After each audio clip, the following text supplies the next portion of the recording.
ମା, ତତେ କ'ଣ ସତରେ କେବେ କଷ୍ଟ ହୁଏନି? ଏ ଜୀବନ ଜଞ୍ଜାଳରେ ତୁ କ'ଣ ସତରେ କେବେ ଦିଗହରା ହେଇନୁ? ଜାଣିଛି ମା, ମୋ ପ୍ରଶ୍ନର ଉତ୍ତରରେ ତୁ ମୋତେ କେବେ ବି ସତ କହିପାରିବୁନି, କାହିଁକି ନା ତୁ ନା ସତରେ ଖୁବ୍ ମିଛେ। କଥା କଥାକେ ମିଛ କହିବା ତୋର ନିତିଦିନର ଅଭ୍ୟାସ ବି ପାଲଟି ଗଲାଣି।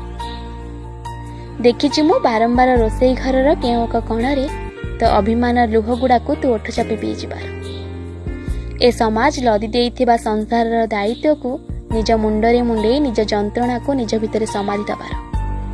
କେମିତି ମା, କେମିତି ଓଠରେ ହସ ଆଉ ଆଖିରେ ଲୁହକୁ ଲୁଚେଇ ତୁ ମୋତେ ମିଛ କହି ଢକି ଦେଉ? କେମିତି ଏ ସମାଜ ବିଛେଇଥିବା କଣ୍ଟାର ଗାଲିଚାକୁ ତୁ ଫୁଲର ବଗିଚା କହି ମୋ କଥାକୁ ଟାଳି ଦେଉ?